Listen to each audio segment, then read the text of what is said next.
Have you ever been watching a live game or maybe some breaking news from halfway across the world and just wondered, how in the world are they getting this on my screen right now? Well, today we're diving into the incredible tech behind outside broadcasting, where the whole studio literally hits the road.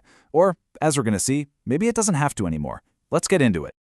All right, just so you know, this explainer is part 24 of our big 40-part series on modern broadcast studios, brought to you by Virtualization Options LLC. Today, we're really focusing in on the technology that gets production out of the building and right into the heart of the action. So let's just state the central challenge right up front.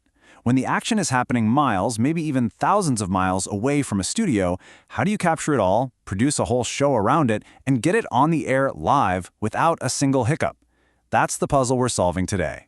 For the longest time, the answer was, well, about as ambitious as it sounds. You would literally pack up the entire studio, put it onto a massive truck, and just drive it to wherever the event was happening. This is that classic studio on wheels approach. And here it is. We're not just talking about a van with a couple of cameras tossed in the back. Oh no, a mobile production truck is a purpose-built beast, housing a complete, no compromises, high-end control room. It's got the giant production switchers, the complex audio mixers, all the replay systems, everything you need to produce a massive multi-camera show. But let's be real, you can't always roll up in a 40-foot truck for every single job. It's not always practical. So for more flexibility, the industry really has two main physical solutions. These powerhouse mobile production trucks and their much nimbler, more portable cousins, which are called flypacks. And what's so great about this is how it really breaks down the trade-offs, right? A truck is a full-blown studio on wheels, ready to handle dozens of cameras for a huge event. A flypack, on the other hand, is just the bare essentials, packed into these super rugged cases that you can actually check as luggage on a plane. So think of it this way. For the Super Bowl, you're bringing the truck. But for covering a news story in another country, that flypack is your absolute best friend. Okay, so you've done it. You've produced your show live, on site. Awesome. But now you're staring down the next critical challenge. How do you get that beautiful, finished program signal from your truck in the stadium parking lot all the way back to the main broadcast center so everyone at home can actually see it? Well, it turns out you have a whole toolkit of options, and which one you pick really depends on where you are, your budget, and how bulletproof you need the connection to be. You know, if the stadium has it, dedicated fiber is the gold standard, no question.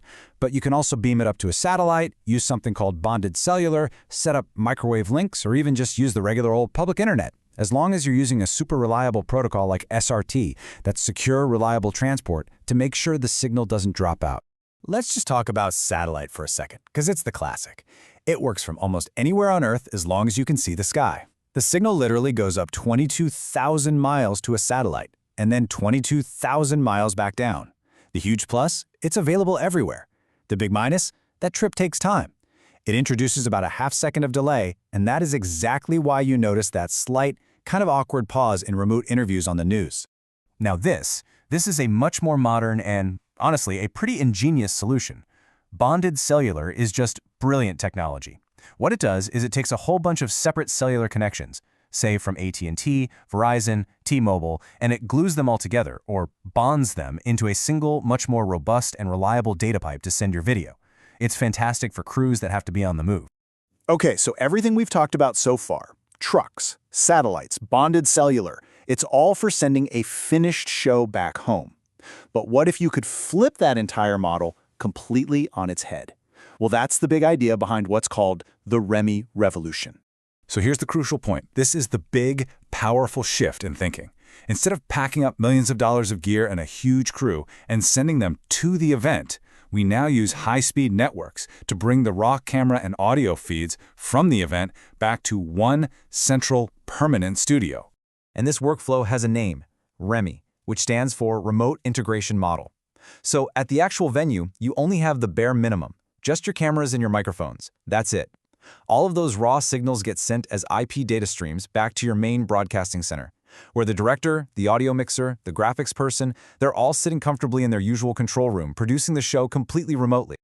And the workflow is actually super simple when you break it down. Step 1, capture the action on site. Step 2, transport all those raw camera feeds back to your main studio over a big, fast network. And Step 3, produce the entire show live in your central control room. I mean, this model is just incredibly efficient. It saves a fortune on travel costs, and it lets your crew cover multiple events in one day from the same chair. So why is this such a big deal? Especially for those of us coming from an IT background. Because in this new REMI world, here's the bottom line. The network is the studio. The entire production, everything, lives or dies based on the performance, the reliability, and the security of that IP connection. I mean, this quote from our source material just absolutely nails it. A REMI workflow is basically just a form of distributed computing, but for real-time video and audio. And what that means is, all that experience you might have with WAN connectivity, setting up VPNs, managing bandwidth, and especially configuring quality of service, all of that applies directly to building these modern broadcast systems. And that makes these core IT skills more valuable in the broadcast world than they have ever been before. Being able to design and manage wide-area networks, guarantee low-latency connections, ensure there's enough bandwidth for a dozen video streams, and lock down the security of the whole thing, these aren't just IT tasks anymore. They are fundamental, core broadcast engineering skills today. So I guess we'll just leave you with this final thought. As production gets more and more spread out, more decentralized, completely reliant on IP networks for everything, where does the job of the traditional broadcast engineer actually end, and where does the role of the network architect truly begin? Those lines are blurring so fast, and honestly, that's creating some of the most exciting opportunities in this entire industry right now. Thanks for watching.